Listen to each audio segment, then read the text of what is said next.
제가 인제 이번 주 설교 제목을 "하나됨으로 감사와 찬양을 드리자."라고 정했습니다. 네, 이번 주 수요일 날 이제 오셨던 분들은 다 기억하시겠지만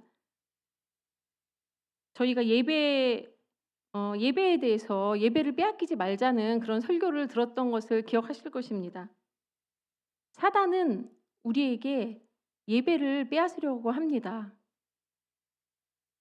구체적으로 말씀드리면 말씀과 기도와 감사 찬양을 뺏기를 원합니다.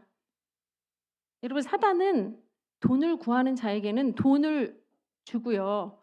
명예를 구하는 자에게는 명예를 주고 지식을 구하는 자에게는 지식을 줍니다. 그렇지만 결코 주지 않으려고 하는 것이 있습니다. 그것은 바로 예배입니다. 감사와 찬양과 또 기도입니다. 왜냐하면 예배 안에는 생명이 있기 때문입니다. 말씀과 기도와 찬양 안에는 생명이 있습니다. 그래서 사단이 우리에게 원하는 많은 것을 줄 수 있어도 우리에게 생명을 줄 수는 없습니다.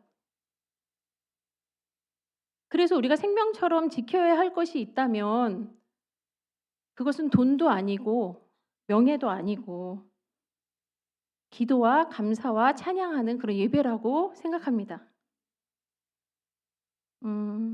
여러분, 이스라엘이 이집트에서 노예가 되었을 때 빼앗긴 것이 무엇입니까? 예배를 빼앗겼습니다. 그들은 맛있는 음식도 먹었고 좋은 옷도 입었을지 모르겠습니다. 기억하시겠지만 이스라엘 사람들이 "우리는 거기서 고기도 먹었고 부추도 먹었고 마늘도 먹었다." 이렇게 얘기하고 있습니다. 그렇지만 예배를 빼앗긴 그들에게는 자유가 없었습니다. 안식도 없었고 쉼도 없었고 그냥 노예의 삶만 있었을 뿐입니다.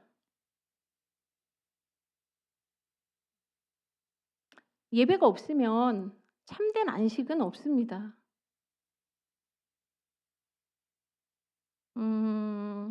오늘은 목사님이 사실 찬양에 대해서 좀 나눠 달라고 말씀하셔서 그 예배 중에서도 찬양에 대해서 좀 나누고 싶습니다.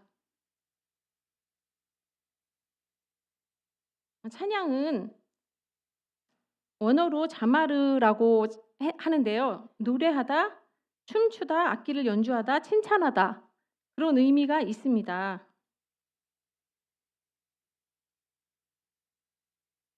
우리가 찬양을 제대로 하려면, 정말 하나님이 기뻐하시는 찬양을 드리려면 기억해야 할 것이 세 가지 있는데요. 제가 이제 드리고 싶은 말씀이 세 가지 있는데, 그 하나는 우리가 하나님을 알아야 한다는 것입니다.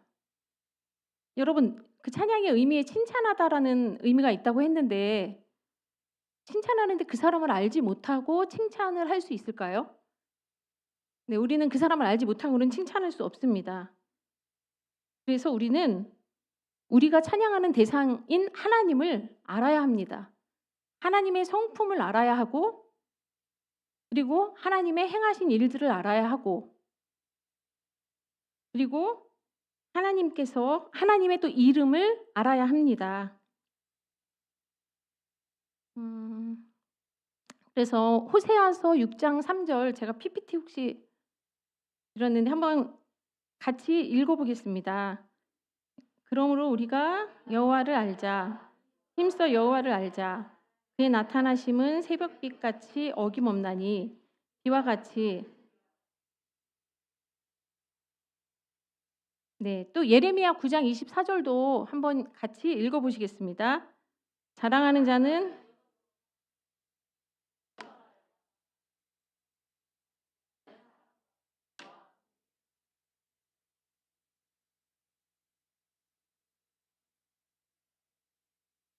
네, 이 두 말씀을 보면 하나님은 우리에게 하나님을 힘써서 알라고 명령하고 계십니다. 그리고 또 자랑하는 자는 이것으로 자랑할지니 명철하여 나를 아는 것과 또 여호와는 사랑과 정의와 공의를 땅에 행하는 자인 줄을 아는 것, 하나님을 아는 것을 기뻐한다고 말씀하고 계십니다. 네, 우리가 하나님을 진정으로 알 때, 그리고 예수님께서 우리를 위해서 십자가에 죽으셨다는 것을 정말 여러분들이 안다면, 우리가 하나님께 감사 찬양하지 않을 수 없을 것이라 생각합니다. 그리고 제가 두 번째로 말씀드리고 싶은 것은요. 하나님 우리 삶 속에서 행하신 일들을 기억해야 합니다. 한번 이스라엘 백성을 예로 한번 살펴보겠습니다. 이스라엘 백성들은 하나님이 행하신 일들을 기억해야 했습니다. 시편 78편 42절 43절도 한번 읽어보겠습니다. 네, 시작. 그들이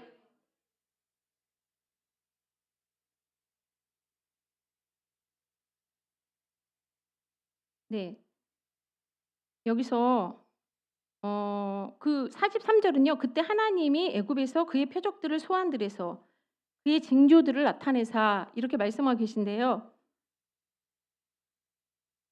이스라엘 사람들이 그 시편 78편 전체의 내용을 보면 이스라엘 백성들이 나와서 애굽 땅에서 어떻게 하나님이 그 10가지 재앙으로 그들을 인도하셨는지, 그리고 또 광야에서 어떻게 그들을 인도하셨는지, 불기둥으로 구름기둥으로 어떻게 인도하셨는지를 말씀하고 있습니다.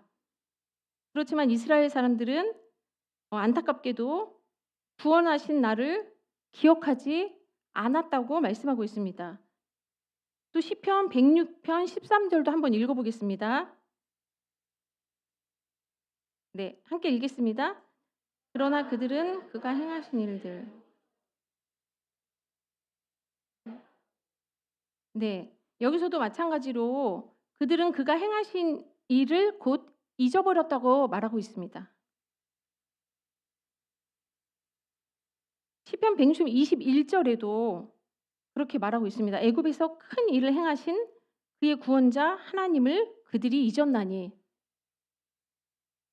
여러분 이스라엘 백성이 가나안 땅에 들어가지 못한 이유가 여러 가지 있겠지만 그중에 한 가지는 하나님이 그들에게 행하신 일들을 잊어버렸다는 것입니다.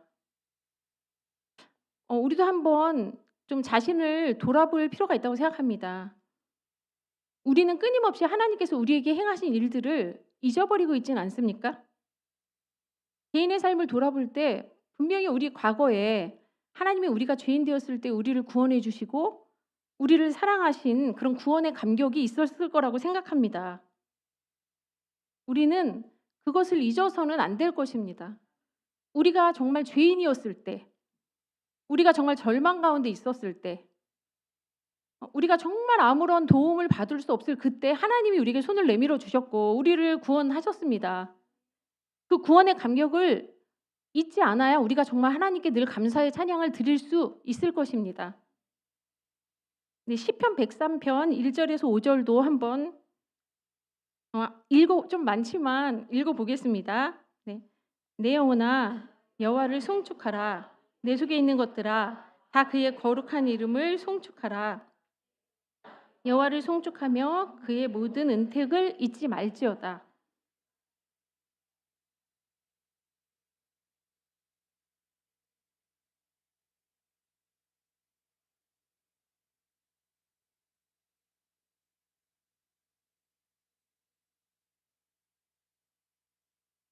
여러분 이 말씀이 여러분 각자의 고백이 되고 있습니까?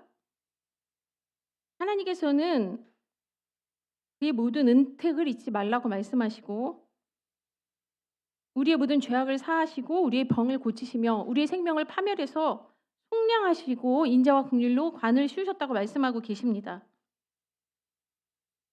우리가 사실 이 자리에 나와서 예배드리고 찬양하고 하나님께 나아갈 수 있는 것은 다 하나님의 은혜라는 것을 기억하셨으면 좋겠습니다. 우리가 정말 맛있는 음식을 먹을 수 있는 것, 편안한 집에서 살 수 있는 것, 이 모든 것들이 정말로 하나님의 은혜라고 여러분은 생각하십니까? 신명기 6장 10절에서 12절은 제가 읽어드리겠습니다. 내 하나님 여호와께서 내 조상 아브라함과 이삭과 야곱을 향하여 내게 주리라 맹세하신 땅으로 너를 들어가게 하시고 내가 건축하지 아니한 크고 아름다운 성읍을 얻게 하시며 내가 채우지 아니한 아름다운 물건이 가득한 집을 얻게 하시며 내가 파지 아니한 우물을 차지하게 하시며 내가 심지 아니한 포도원과 감람나무를 차지하게 하사 내게 배불리 먹게 하실 때 너는 조심하여 너를 애굽 땅 종되었던 집에서 인도하여 내신 여호와를 잊지 말고라고 말씀하고 계십니다. 여기서 뭐라고 말씀하고 계십니까? 내가 심지 아니한 포도원과 감람나무를 차지하게 할 것이고, 그리고 내가 배불리 먹게 하실 것이고, 우리가 건축하지 아니한 아름다운 성읍을 얻게 하실 것이라고 말씀하고 계십니다. 여러분 혹시 재물이 많으신 분 많으십니까? 그럼 하나님께서 재물 얻을 능력을 주셨기 때문입니다.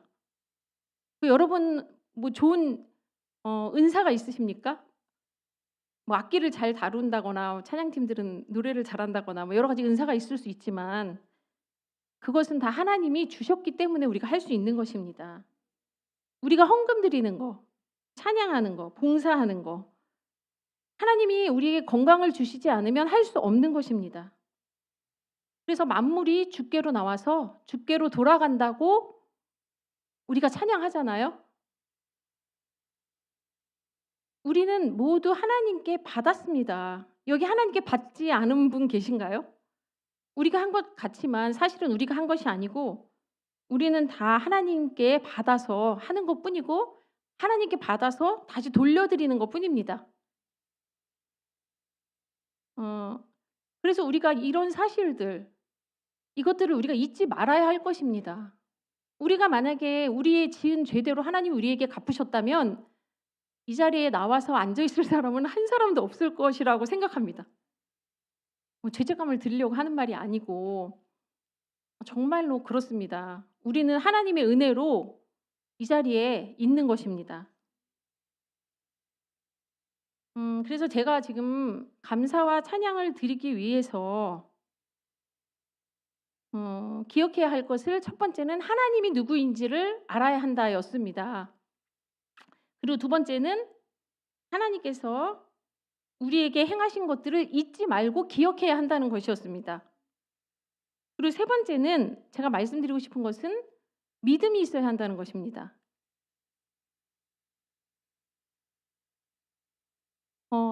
하나님은 정말 우리 삶에 있어서 완전한 계획을 가지고 계시고 또 완전하게 행하고 계시고 선하신 의도를 가지고 계십니다.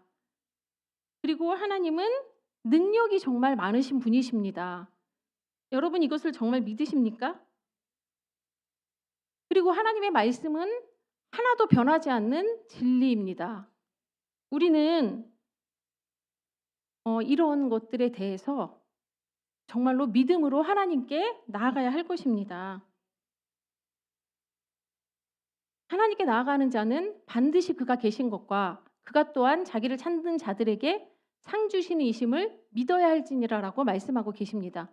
믿음이 없이는 하나님을 기쁘시게 할 수가 없습니다. 네, 시편 160편 24절 25절도 한번 같이 읽어보겠습니다.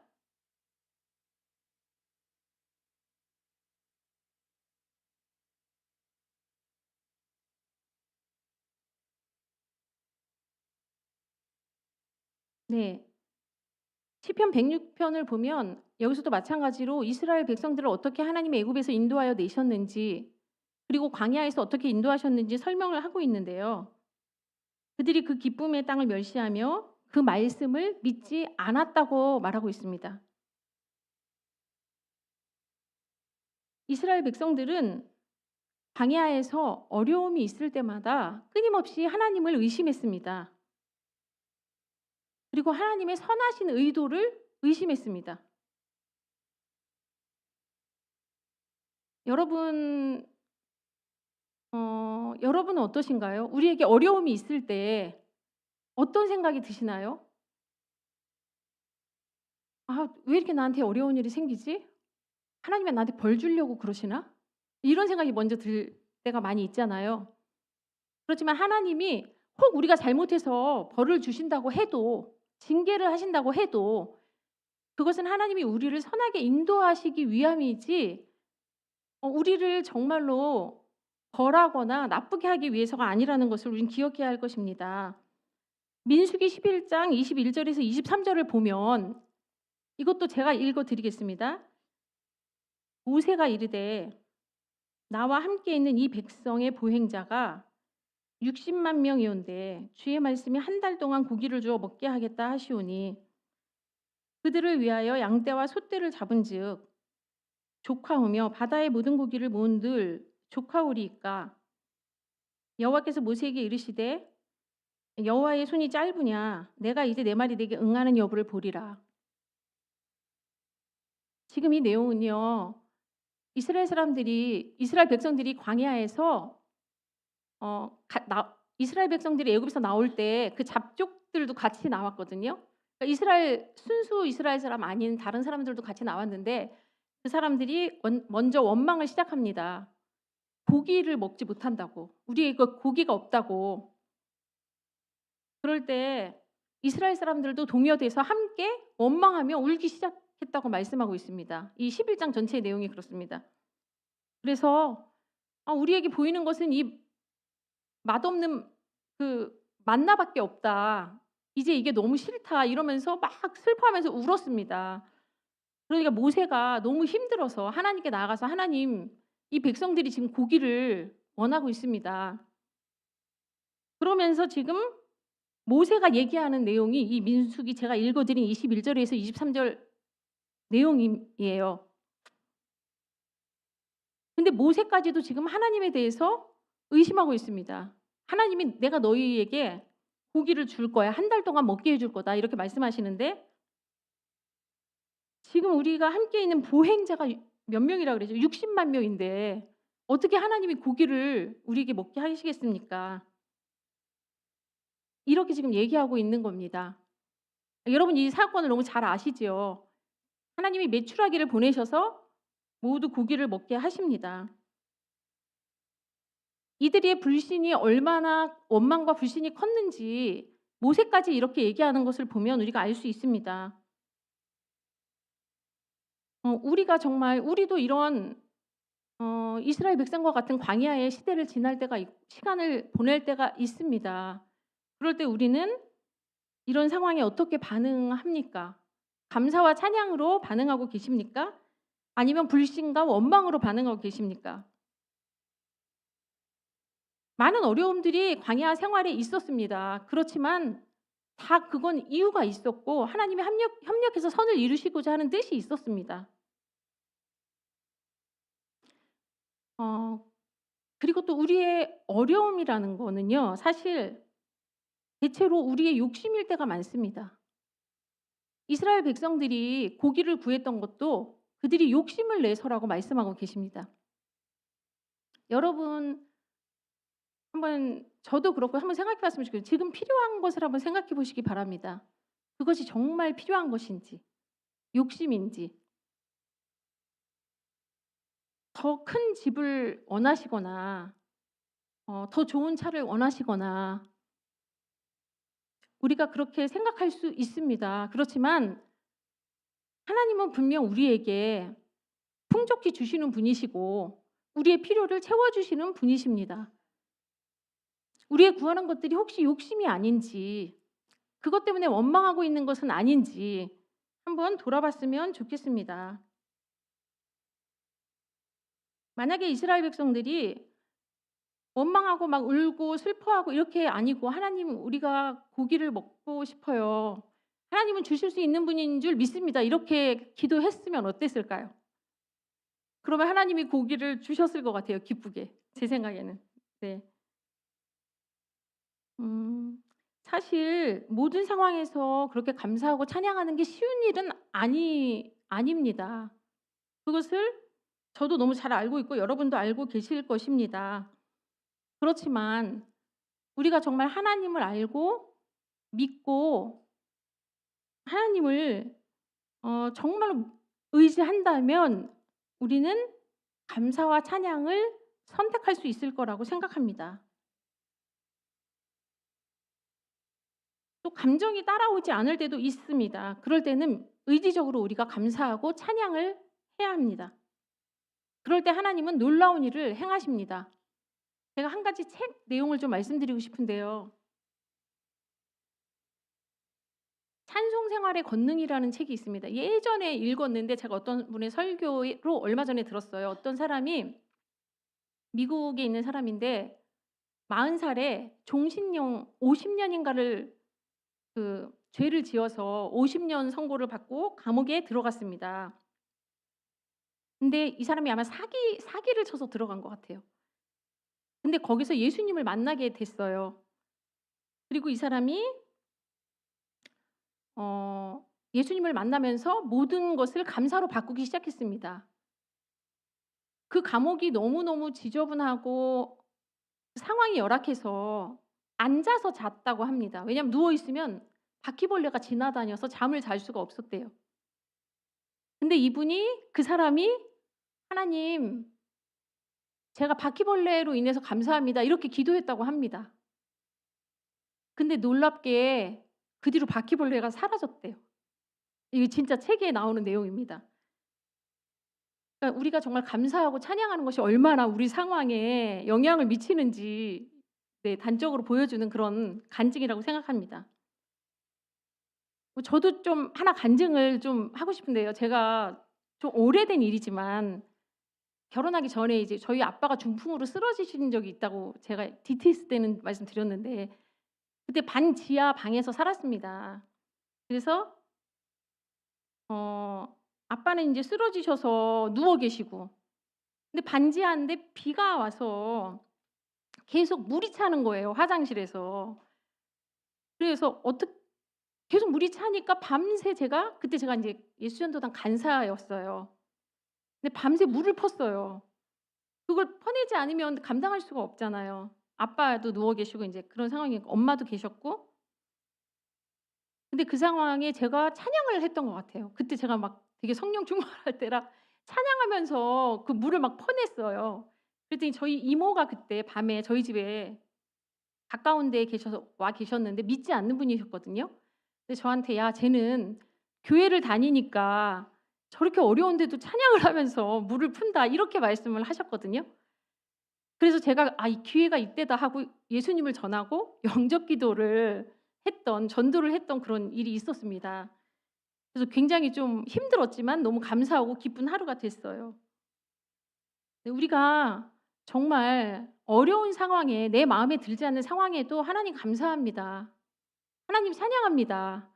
이렇게 고백할 수 있었으면 좋겠습니다. 제가 3 가지 이제 말씀드렸는데요. 그렇다면 하나님을 우리가 알아야 하고 하나님을 믿어야 하고 하나님을 기억해야 하는데, 찬양하는 우리는 누구입니까? 우리의 정체성에 대해서 좀 말씀드리고 싶습니다. 우리가 어떤 정체성을 가지고 하나님 앞에 나가야 할까요? 우리는 누구입니까? 네, 우리는 하나님의 자녀이지요. 우리는 하나님의 구원받은 성도이고 자녀입니다. 그리고 또 우리는 하나님의 군대예요. 이스라엘 백성들이 나올 때 군대가 나온다고 말씀하고 계시거든요. 그리고 또 우리는 예수님의 신부입니다. 이스라엘 사람들은 그 노예 생활을 하다가 나왔기 때문에 아직 자신들의 정체성이 하나님의 자녀인 것을, 군대인 것을 몰랐던 것 같아요.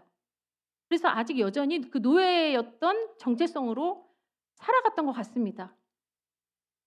그러다 보니까 하나님께서 주신 그 자녀의 권세, 그리고 자녀로서 누릴 수 있는 것들에 대해서 몰랐던 것 같아요. 그래서 종처럼 울면서 그렇게 원망했다고 생각합니다. 우리가 어떤 신분이냐는 너무 중요합니다. 여러분이 그 사람의 신분에 따라서 우리가 옷을 입잖아요. 거기에 걸맞는 옷을 입잖아요. 그 옷은 그 사람의 정체성을 말해 줍니다. 우리는 어떤 옷을 입어야 합니까? 우리는 그리스도로 옷 입어야 합니다. 아들은 유산을 상속받는 자입니다. 그래서 우리는 아브라함의 자손이고 이스라엘 그 아브라함의 젖붙임 바 된 사람들입니다. 그래서 우리는 들어가도 복을 받고 나가도 복을 받는 사람들입니다. 정말 그런 믿음을 가지고 살았으면 좋겠습니다. 그래서 저 자신한테 하는 얘기이기도 해요. 그렇다면 우리의 삶이 정말 달라질 거라고 생각합니다. 그래서 우리는 자녀됨의 권세를 가지고 아버지께 감사함으로 찬양해서 하늘 문을 열고, 그리고 군인처럼 전쟁하고 예수님의 신부로 사랑의 노래를 드리는 자들입니다. 네, 이것이 찬양하는 우리의 정체성입니다. 그러면 아까 찬양이 무엇인지에 대해서 잠깐 말씀드렸는데, 우리가 어떻게 찬양하느냐에 대해서 간단하게 또 말씀드리고 싶습니다. 시편 81편 1절에서 2절 한번 읽어주시면 감사하겠습니다. 네. 우리의 능력인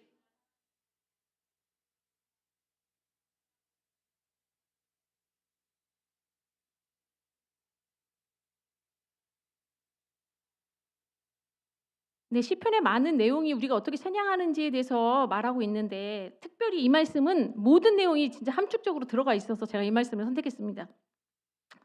기쁘게 노래하면서, 노래로 우리가 찬양하잖아요. 즐거이 소리치면서, 시를 읊으면서, 소고치면서, 그러니까 악기를 사용해서, 네, 이렇게 여러 가지 방법으로 우리가 하나님을 찬양합니다. 그리고 손을 들고 감사하면서 춤추면서, 이런 여러 가지 이제 방법, 이런 이제 나타나는 그런 방법들이 있는데요. 하나님을 찬양하는 이것보다 더 중요한 두 가지에 대해서 제가 좀 말씀드리고 싶은데, 아까도 한번 말씀드렸지만 거룩한 옷을 입고 우리는 찬양을 해야 합니다. 그런데 우리는 스스로 거룩할 수 없는 자들이기 때문에 우리는 예수님의 의의 옷을 입고 찬양을 해야 합니다. 그렇다고 해서 항상 죄가 늘 용납된다고 말씀드리는 건 아니고요. 우리가 죄를 지을 수 있지만 죄와 싸우고 늘 회개하면서 정말 다시 하나님의 그 예수님의 의의 옷을 우리가 입고 예수님의 십자가의 공로와 보혈을 의지해서 예배하고 찬양해야 합니다. 하나님은 거룩한 분이십니다. 거룩은 하나님께만 속했습니다. 그래서 찬양하는 우리도 거룩해야 합니다. 또 하나 제가 말씀드리고 싶은 거는, 찬양과 경배, 예배는 영과 진리로 드려야 합니다. 이 말씀은 너무너무 여러분이 다 잘 아시는 말씀인데 한번 보시겠습니다. 하나님은 영이시니, 이 말씀, 제가 읽겠습니다. 하나님은 영이시니 예배하는 자가 영과 진리로 예배할지니라. 네, 골로새서 3장 16절 말씀도 한번 보여주시겠습니다. 네, 한번 같이 읽어볼게요. 그리스도의 말씀이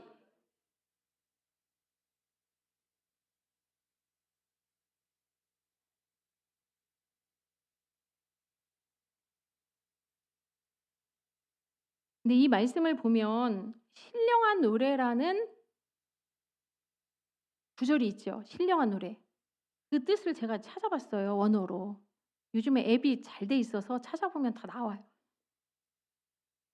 푸뉴마티코스라고 하는데요.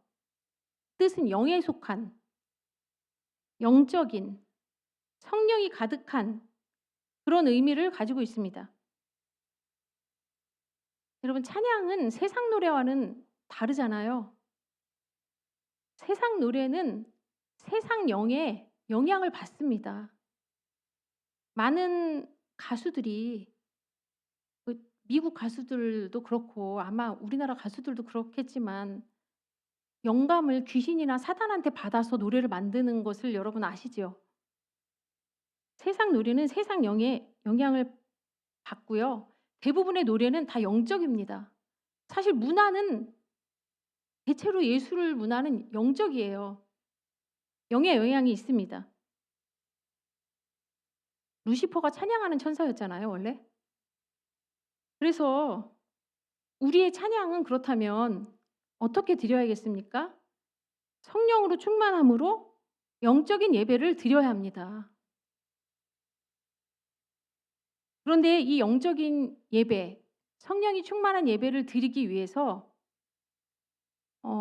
골로새서 저 3장 말씀에서는 먼저 전제를 얘기하고 있습니다.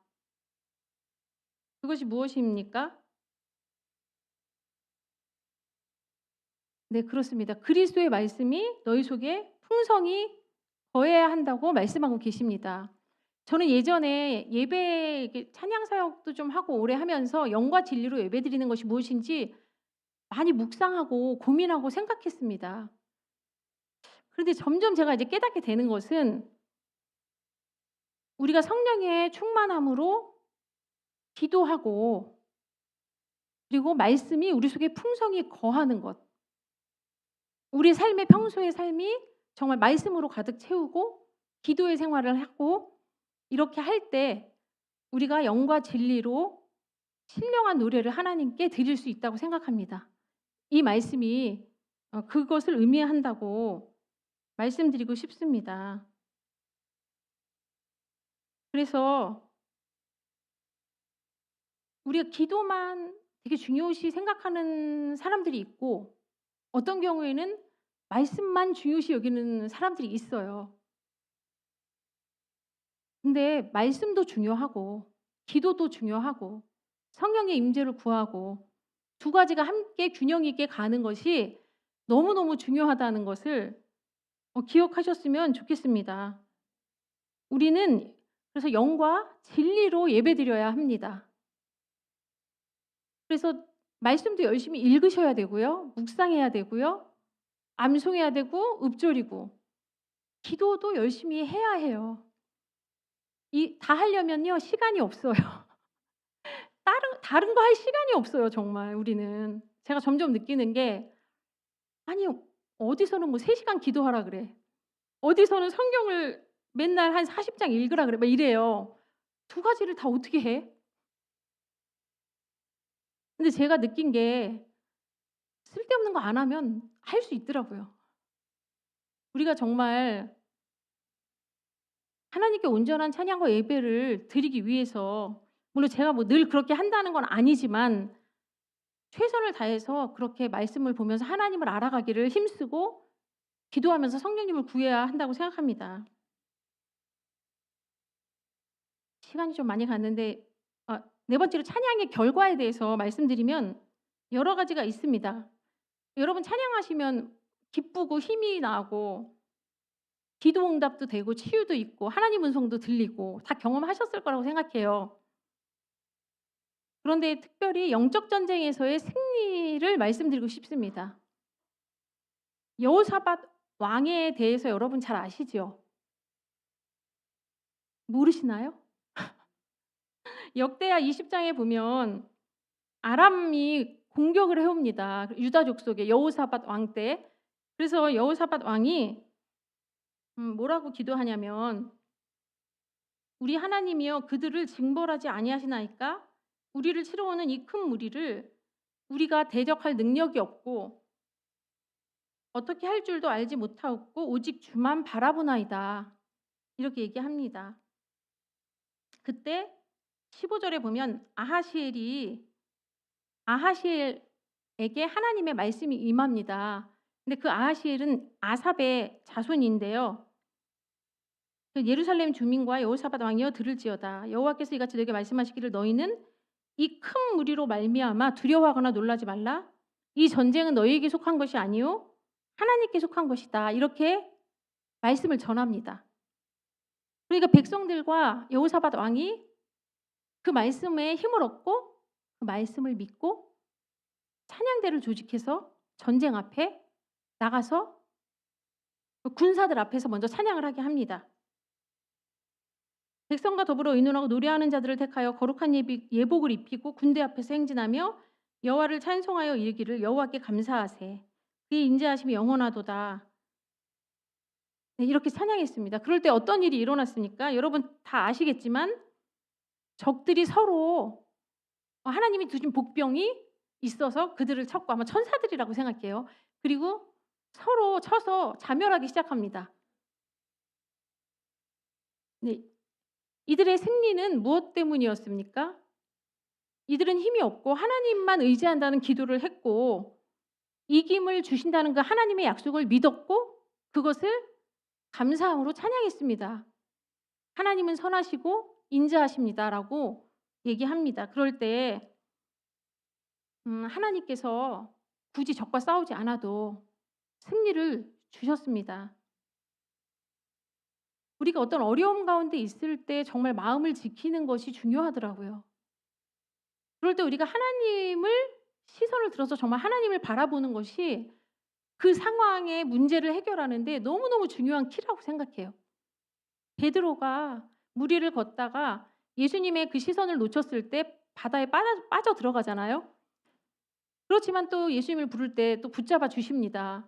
그래서 우리의 시선이 어려울 때, 고난 중에 있을 때 하나님을 향하고 그 문제를 하나님께 올려드리고 해결하실 수 있는 분이심을 고백하면서 선포하면서 기도했으면 좋겠습니다. 두 번째는 묶임을 풉니다. 그 빌립보 감옥에 바울과 실라가 들어가잖아요. 앞의 내용은 기니까 그냥 넘어가겠습니다. 어쨌든 사연이 있어서 전도하다가 들어가는데 거기서 그들이 삭고에 매를 맞고 묶인 가운데 있을 때 찬양하기 시작할 때 무슨 일이 일어나냐면 터가 흔들리고 지진이 나면서 그 사람들이 묶인 것이 풀어지고 그 사람들의 묶인 것만 풀어지는 것이 아니라 그 찬양을 듣는 사람들의 묶임도 풀어집니다. 다 아시지요, 이 말씀. 네, 너무 잘 아는 말씀이지만 찬양에 우리가 얼마나 능력이 있는지 다시 한번 기억하셨으면 좋겠어라는 마음으로 이 말씀을 드리고 드립니다. 그리고 찬양할 때 우리에게는 정말 치유도 있고 기쁨도 있고 힘도 있고 능력도 있습니다. 네, 마지막으로 제가 정말 중요하다고 생각하는 것 하나 말씀드리겠습니다. 우리의 삶에 개인의 삶에 찬양과 예배가 있으시잖아요. 그럼 우리가 왜 모여서 함께 찬양하고 예배 드리는지에 대해서 좀 나누고 싶습니다. 하나님이 저에게 오늘 좀 주신 마음은 그 마음인데요. 공동체의 찬양은 공동체의 마음을 하나 되게 해요. 우리가 기도할 때는 다 각자 다른 언어로 다 자기가 하고 싶은 말을 하잖아요, 사실. 내용이 다 달라요. 무슨 기도하는지 모르잖아요. 그렇지만 찬양할 때는 같은 가사로 같은 찬양을 해요.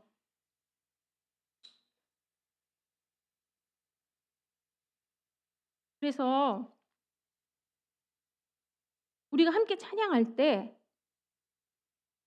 우리는 한 영이 되고 한 마음이 되고 하나가 됩니다.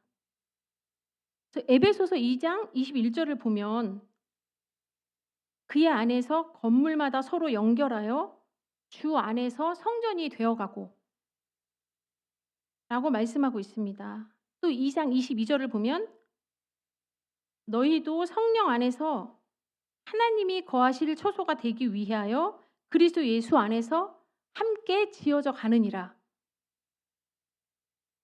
여러분 여기서 중요한 거는 우리가 하나님이 거하실 처소가 되기 위해서 각자가 건물이 되어서 또는 벽돌이 되어서 연결되어서 하나님이 거하시는 예배에 그것이 그 예배 하나님이 거하시는 예배의 처소를 우리가 지어간다는 그것이 정말 중요한 내용입니다. 그 찬양 있잖아요. 나의 노래로 주님의 성전을 지으리. 그게 나는 나만의 벽돌을 쌓는 것이고 여러분의 찬양은 또 여러분의 벽돌을 쌓는 것이고 이렇게 해서 우리가 하나 되어서 하나님께 예배 드리게 되는 것입니다. 예전에 몇 년 전에요. 하나님 나라 세미나를 화면교회에서 한 적이 있어요. 그때 계신 분들은 기억하시겠지만 저는 그때 그분이 하신 내용이 하나도 기억이 안 나는데 딱 한 가지 기억이 나는 게 있습니다. 그게 뭐냐면 하나님의 나라가 어디 있습니까? 물어봤을 때 제자들이 하나님의 나라는 여기 있다 저기 있다 하지 말라. 너희 안에 있다. 이렇게 말씀하셨거든요. 근데 그 너희 안에 있다가 너희 마음 안에 있다가 아니라고 했어요. 기억하시나요? 너희들 안에 있다. 이렇게 말씀을 하셨거든요. 그러니까 하나님은 우리가 함께 모여 있는 공동체 안에 계시다는 거예요. 하나님 나라는 그 안에 있다는 거예요. 그래서 저는 우리가 한 마음으로 찬양하는 것이 얼마나 중요한지 다시 생각해 보게 되었습니다. 그래서 하나님이 뭐라고 말씀하고 계시나요? 하나 되게 하신 것을 힘써 지키라고 말씀하고 계십니다. 성령이 하나 되게 하신 것을 힘써 지키라. 왜 그렇습니까? 그것이 깨지면 하나님 나라가 임할 수 없기 때문입니다. 우리가 혼자 드릴 때도 은혜가 있고 제가 혼자 예배드리고 찬양할 때도 응답이 있고 치유가 있고 은혜가 있고 그렇지만 함께 모여서 찬양할 때는요. 그 영광과 기름 부으심이 다릅니다. 그래서 우리가 그것을 정말 놓치지 않았으면 좋겠습니다. 이런 영광의 예배를 경험하고 싶으신가요? 네, 올해 그 다윗의 장막을 다시 세우자가 우리 교회 펴잖아요.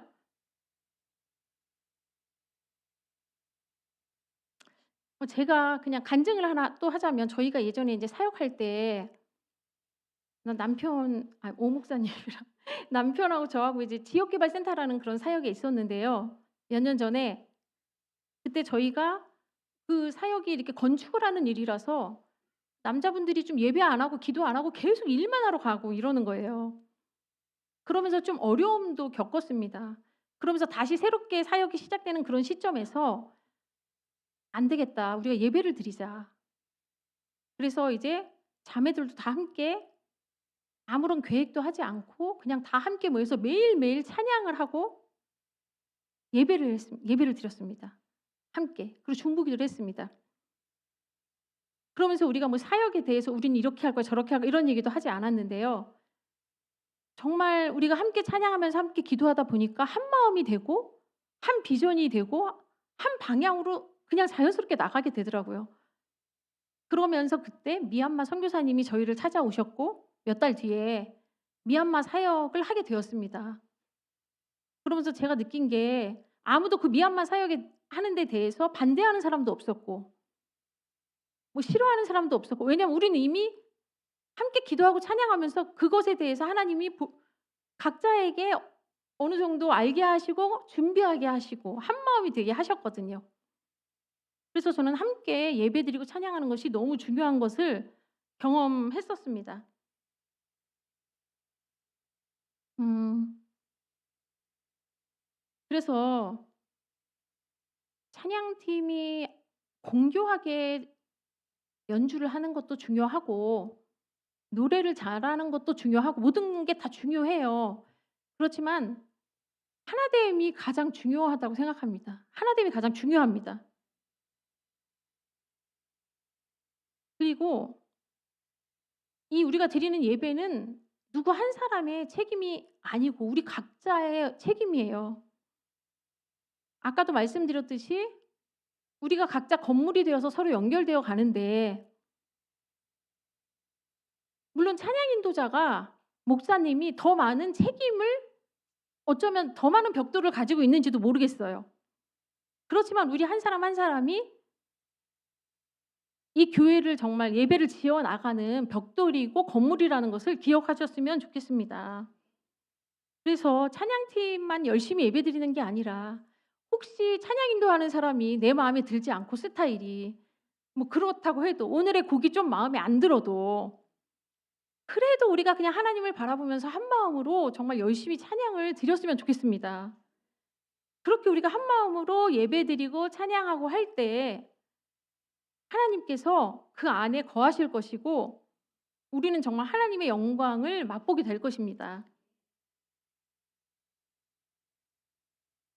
그래서 2026년 정말 한 해 동안 이제 말씀을 마무리하자면 이 예배가 찬양이 너무나 귀중하고 정말 얼마나 우리에게 큰 은혜고 특권인지를 다시 한번 강조하고 싶어요.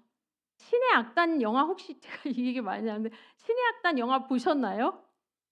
저 그 영화 보고 너무너무 마음이 정말 아팠어요. 제가 북한을 위해서 기도를 했었지만 정말 정말 더 간절히 기도해야겠다라고 생각했고 우리가 이렇게 찬양하는 것 자유롭게 이것이 얼마나 감사한 일인지 우리가 말씀을 자유롭게 볼 수 있는 게 얼마나 감사한 일인지 정말 다시 한번 생각했습니다. 그래서 올 한 해 우리에게 하나님이 주신 그 예배 찬양 그것을 우리의 개인의 삶에서도 그리고 우리 공동체의 삶에서도 놓치지 않는 그런 우리 화면교회가 되었으면 좋겠습니다. 감사합니다. 우리 이 시간에 찬양을 좀 했으면 좋겠어요. 그래서 우리가 두 가지로 좀 결정했으면 좋겠습니다. 하나는 먼저 하나님을 알고 기억하고 믿음으로 찬양을 드리기로 결정했으면 좋겠고요. 그리고 또 하나는 우리가 하나됨을 정말 놓치지 않고 내가 예배를 깨트리는 그런 하나됨을 깨트리는 자가 아니라 정말 하나됨을 이루는 그런 각자가 되기를 결정하는 그런 기도를 좀 했으면 좋겠어요.